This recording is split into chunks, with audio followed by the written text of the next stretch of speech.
what's up mga kapulido? Janix Motor Parts. May content tayo ngayon. Itong motor ni Sir John Paul Songko. Ito yung vlog natin dati na stock scam na gifted. Ito, buhay na buhay pa rin.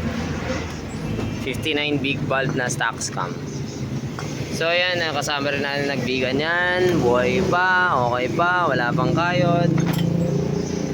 Tapos ang upgrade ngayon, ang tutorial natin ngayon is tungkol sa pin 2.5. Pin 2.5 ilalagay natin, tapos stock pin bearing, bagong side bearings. Ang teorya ngayon is ang gagamitin lang natin is stock rod, tapos stock timing chain lang. Pin 2.5 yan. Tuturo ko lang yung konting techniques ko kung paano natin gagawin yan mga kakulida. So let's go. Buuin ko muna to. Ayan ang kanyang pin. Meets mic. Ayan o. Oh. Pin 2.5 yan. Gagamitin natin mga steps. Papakita ko yung mga steps. Paano natin ilagay ito. Tapos stock to Tapos stock rod. Tapos stock timing chain. Yun, para-paraan mga kapulido. So let's go. Ilagay ko muna to dito. Ay, sa kabila. Dito, tapos ito, pabibidyoan natin pa natin ilalagay ito. So let's go. Alright, so dito na tayo sa yung pin, make sure lang na nakapasok ng maayos. Pantay. Pantay yan.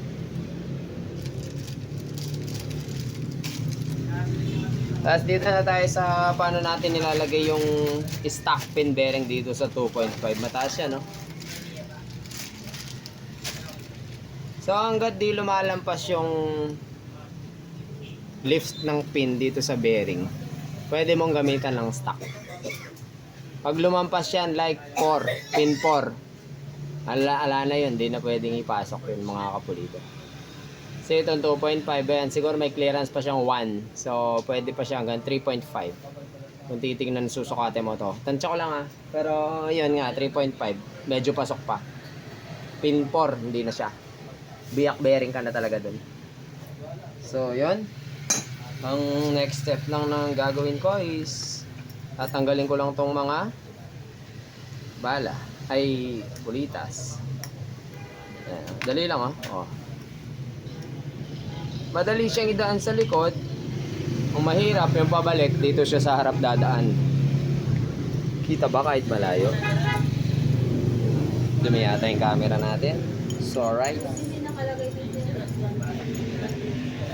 Yun, luminaw-linaw.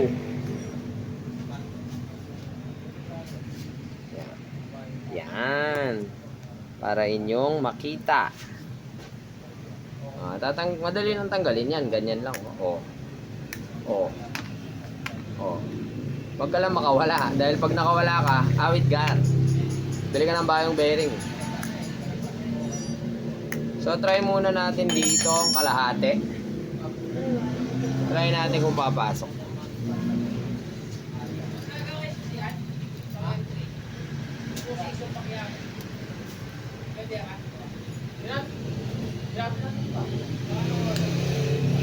Ayun, pasok. So ayun, pumasok siya, di ba? So ganun lang, ikot-ikotin mo lang, makakapasok na. Kalahati lang tinanggal ko doon. Pero kapag ka 3, 3.5, tanggal lahat yan mga kapulido. So ilalagay na natin tong mga bulitas. So ang gagawin mo lang naman is pupuwersahin mo yan papasok din tulad nyan, ayan. Tapos gagamit lang ako ng malambot na bagay like this. Hindi siya pumasok. So kailangan mas malakas na impact. Okay. Ayun pumasok, di ba? Ayan pumasok. Isa. Dalawa.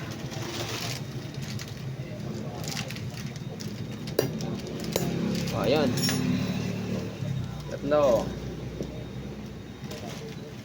Don't worry, hindi yan madadamage. Napakatigas ng pin na yan. Huwag lang maso baka masuhin mo, durog yan. Ay! Lumipad na nga.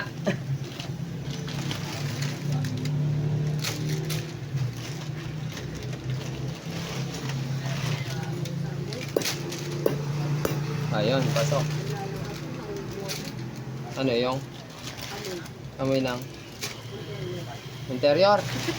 Napakaselan mo. O, yun. Plastic lang po yung gamit ko, ha. Basta mas malambot yung gagamitin mo kumpara sa bulitas or sa pin. Limbawa, aluminum, pamukpok. Or, dun, kila Kuya Del, ang gamit nila, Tiger Bronze, tanso. So, pwede. Ako, plastic. Pwede na ako dyan, wala akong Tiger Bronze, mahal yun eh.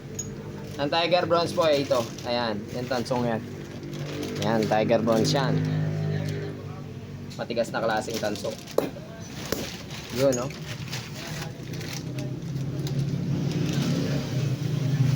So, last na lang, di ba? Soak pa na. Okay. Alright, 1-0. Siyempre, bago mo ilagay itong bearing, dapat nakalagay na ito sa kabila. Di ba? So, pwede mo nang ilagay itong stock rod. Stock rod, pulley side. Yan, oh. Dali lang ipasok yan. Pasok agad yan. Pero pag ginawa mo yan dun sa pinboard, di papasok. Ba man, ipasok mo nga yung bearing, hindi mo maipapasok yung rod, mga kapulido, kasi lampas na siya. So, yan, ito na lang yung problemahin mo niyan. Ito. Yan. So, yan, saside yan, so hindi ikot yan. Buuin muna natin, tapos gagrinderin natin tong part na to. Babawas tayong konti dyan. Kabilaan yun. So, buuin ko muna to, update. Bali, nabuo na natin siya. Yan, nabuo na. So, next step tayo. Siyempre, pag binuo mo yan, dapat siguradong 0-0. Yan. Makikita mo naman kabilaan, walang galaw. Kitang-kita yan kapag may gewang yan, mga kapulido, gumaganyan-ganyan siya.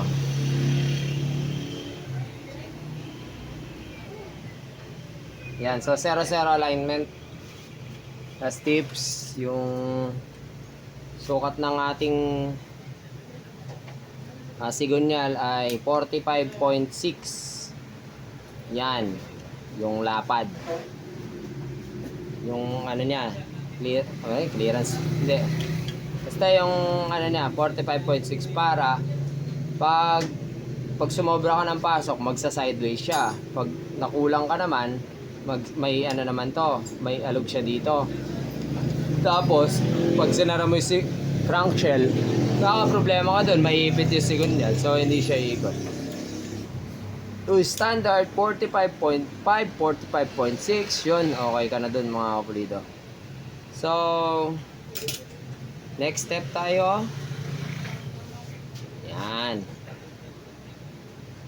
Tapos pala, yung sa pin, kailangan yung pinaka-umbok, yung upstroke niya is nakatapat sa taas.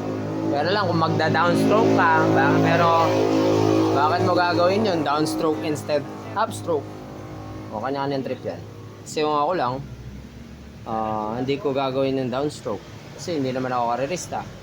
Hindi ko kailangan pumasok sa ibang kategorya.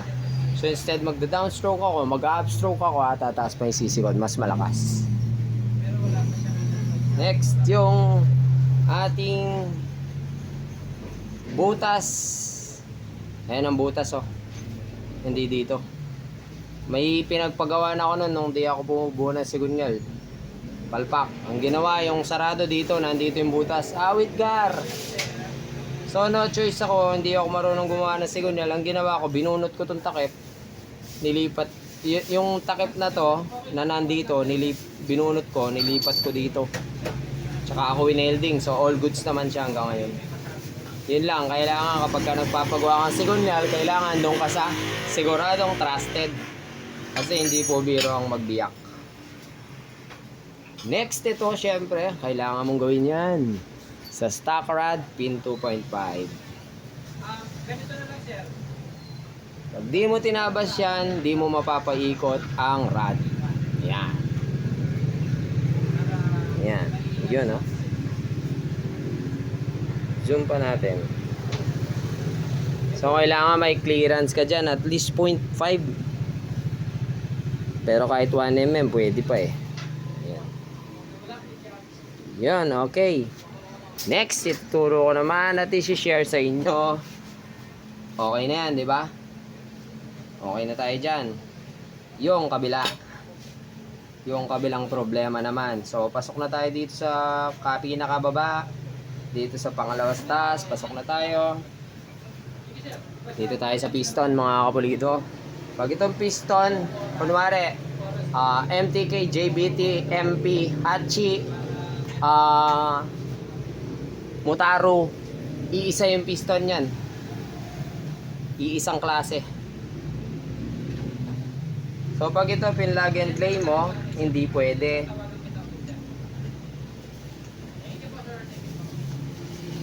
Yan, plug and play natin. Wala kang ginawa, pinlug and play mo. Hindi po pwede yun. Dahil pagbaba niyan, sasabit siya din eh. So, kailangan mo naman ng adjustment. Walang plug and play. Pag pinilit mo yan, iikot naman yan, kaso napakaingay niyan. So, konti lang kasi tumatagos siya. So, babawas lang tayo dito ng mga 0.8, ganun, like that. Para mawala yung sayad. Tapos, meron siyang konting clearance. So, sa case nito, siguro sumasayad siya lang siya ng mga 0.2, ganyan. Kasi nakakadaan siya eh. Dito sa skirt, wala naman problema, hindi naman sasayad. Pero palagay ko, babawas tayo ng konti, pero pwede na. Pwede na yung clearance na yun. Pwede na yung clearance na yun. So, hindi na tayo babawas sa kanyang skirt. Tapos, ito lang yung tatabasan natin, mga kapulido. Ito. Ayan, sumasayad, nakamarka. Ayan. So, kitang-kita, tatabas lang tayo dyan. Then, ipasok na natin. Ox na nun. So, babawas ako dito, mga 0.8, 0.7, ganyan. Yun. Para safe, matibay pa rin to. Casting lang to, mga kapulido. Game. Update, mga kapulido. Bali, may konting sumayad dito dahil nag-dome tayo. Kaya medyo nagbawas kaming konting dito sa kanyang, yung kanto lang ng figure 8. So, para ma-avoid natin yung umpog at hindi gaano makabawas sa compression. So, kung ang babanatan kasi natin yung piston, lilitan natin yung dome na ganito lang kaliit kasi laka lang ng figure 8, malaking compression na mababawas. Light and valve tayo kasi kailangan natin magabol sa packet. So, para, ayan, palaman niya is 1 mm lang. Tapos wala na lahat gasket. So, naging full dome yung kanyang piston. Kasi, MTK, JVT, Hachi, at saka yung mga kamukhang piston nito, nagbawas lang ako ng 1.5 mm doon sa kanyang gilid. So, yun. Tapos, umabol ako ng packet ng 3 mm sa intake, 2.5 sa exhaust bound ng packet. So, safe siya doon. May tig 1 mm siyang kapal. All goods in the hood. Okay. Tapos, para umatras yung kanyang piston. Pero sa tuktok, hindi. Kaya naging full dome siya. So, all in all, may 0.5 tayong deck height. So, ganito kasi yun. Pagka nag-0-0 ka kasi sa ganitong klaseng piston like JVT, walang piston, ay walang base gasket, walang head gasket. Ang lilitaw mong deck height doon around 0.5 mm. So, nagbawas ako ng 1.5 sa piston. Tapos, i-plus mo yung 2.5 na pin. Then, i-plus mo yung 1 mm na base plate. So, litaw nun is 0.5 na deck height. Yun. Hindi lang yan nakapress. Tapos may gasket maker yan. 1 mm lang, oh. 2.5 ang ating pin. So, yan. Pwede na naming buuin. So, kailangan lang, ito importante, yung bawas para makuha mo yung stock chain pa rin. Yan. Ano pa? So, lagay na. Tensioner. Hindi mag-OT ka kayong dalawa? Yeah? O, ikaw daw mag-OT. May OT na siyang dalawa eh. Pamasahe mo mo. 1 mm base plate lang. Tapos wala nang gasket lahat. So syempre 59 lang yan. Gahabol ako sa compression. Ayaw ko mag-aksaya ng compression dyan. 59 lang yan eh. So yung figure eight natin, di pa rin nawala yan. Kailangan lang namin tumabas ng konti dito kasi umumpog siya doon sa dome. So nawala lang yung kanto nung figure eight, pero figure eight pa rin. Light and valve kasi kailangan nating habulin dun sa para hindi tayo ganong magbaon ng valve packet. Tapos magaan din yung valvula. Same time, kagandahan din doon, gumaan din ang ating piston. 7.5 Genrex Racing Cam pala yan. Mataas ang angat niyan. Yan, so salpakan lang, then all goods. Yan o, update. So yung ating timing chain is standard lang, 90 links lang, walang dinagdag. So yan o, 1 mm base palaman lang. So tipid dito no, tipid si customer dito kasi hindi na siya nag-rad, hindi na niya kailangan mag-forge, hindi siya kailangan kumapal ng masyadong makapal na base plate. Steel bore lang, so safety siya sa stroker. Kasi yung iba, pag mahaba na yung stroke, nababasag yung sleeve sa ilalim. So dahil manipis lang yung gasket natin, naka-atras lang yung block natin, so yung sleeve is malalim pa rin. Sa chain, stock lang, hindi siya nagpalit. Adjustable timing gear, kailangan talaga namin yan para makuha yung timing. Tapos tutok na lahat yan. Wala ng gasket. So yung kung may question yung iba tungkol sa aming paggagasket, yan, beta gray.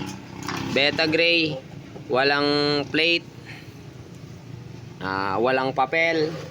Beta gray lang. Ito subok na naming napakatagal. Ang advantage namin para dito is yung beta gray, metal to metal contact lang sila. Hindi nagbabago yung deck height. Minsan si MTRT habang tumatagal yung yung base gasket na papel niya is napipitpit. So yung deck height is lumalapit. Nag-iiba yung clearance. So nagkakaroon ng adjustment doon. Na-try namin yan. So mas okay ako sa metal to metal contact sila. So yan, siguro abangan na lang natin yung pag-start na ito. Tingnan natin kung ma-video natin. Medyo madaling araw na kami dito kasi alanganin talaga yung oras. Then kung may katanungan, rewind nyo na lang yung video. Kasi yung iba napanood na tapos tanong ulit ng ganun. So ang magiging reply ko, panoorin nyo po ulit yung video. Kasi wala akong masyadong time para mag-reply. At least yung video kompleto detalye na yan. Start natin mamaya, nakababa. Start na natin yan mga kapulido. Na natin. Hindi pala ito pala. Labas na ako. Pag lalabas ka rin, Marisol. Baka pupunta ako pa rin. Talagang lalabas. Kaya kayo magkai kasi mag-spark yan, magkagasgas. Yan, kaya. Doon ka banda ka rin. Yun! Okay. Ay, Dikdik me. dali ka dadan. Kung siya ako mimiss yan ng kemo. Na? Yun! Sige. Liyo. Nalo. Rev me. Itong gamat.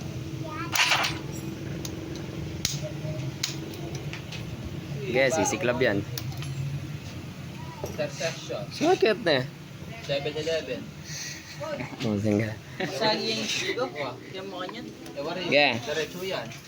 Ay ba't ini? Pinakadulo ka ini. Ang pinakadulo ng Nangyayari sa taga-start ko. pinakadulo ng gate. Yan yung Sige. dulo kaya. Yan. Niabot. Itang barikada. Itang sabat pa kanya. Sige. Itang dadan. Dalan. Hmm? Sige. Ba't gas station? Oy! Minor lang. Huwag kang high blood. Takpan natin to. 7-Eleven. Yan o. Napakatahimik. Kapilang kanto. Malibad. Oo. Napakabait. Kuya Ede.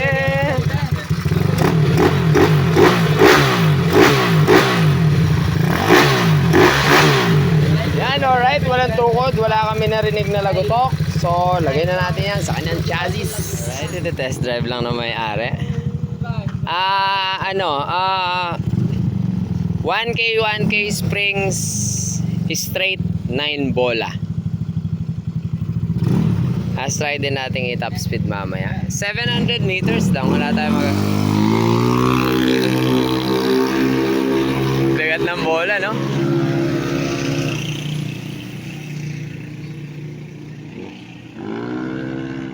Okay siya. Okay na okay. 59 lang baon. 59. Big valve. Spin 2.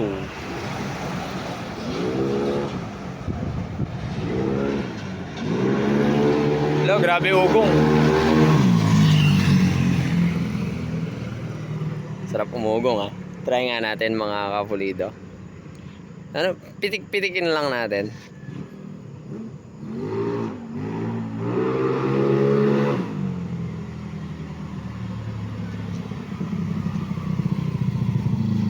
Okay naman. May improvement naman. Pagbagaan tayo bola, okay lang. Para sa'yo. Okay na muna siguro. Tonohin mo na lang pagka gusto mong... Kaya ka dulo. Ha? Kaya ka dulo. Ako na magta-top speed. Try ko mag-top speed. Patuloy ka. Try nga natin kung walang hatak-hatak ang 59.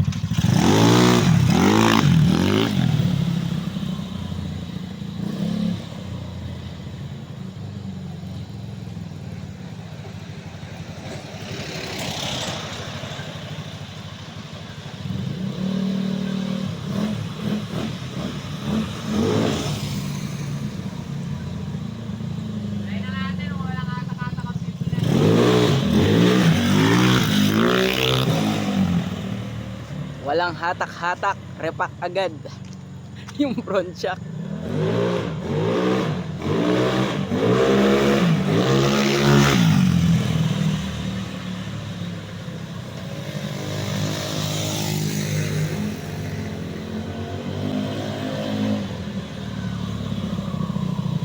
Kangaroo! Okay, try nga natin i-top speed GPS. Yung testing na natin 4 AM na para makauwi na siya. Medyo na-late kasi siya kaya nagka-problema kami talagang matagal. So, test drive na natin to. Kunin lang natin yung kaya lang ng kalye. 700 meters lang ganun. So, tingnan natin. Tapos, okay. Full specs, 59. Yung dati niya, steel bore lang, MP. Pin 2 na pitch bike. Straight 9 bola. 1K.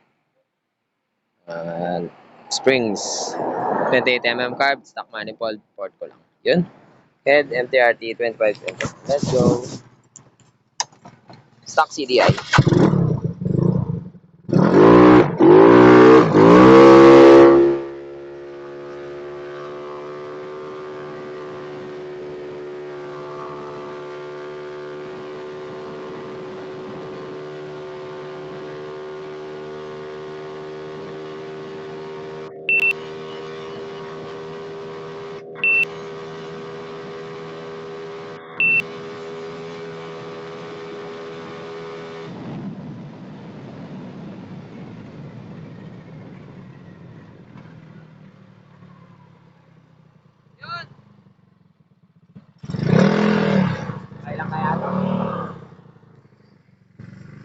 132. Bangis nun for 700 meters. So yun, stop. Yun, alright. So, yun. Mabangis. So, for 700 meters.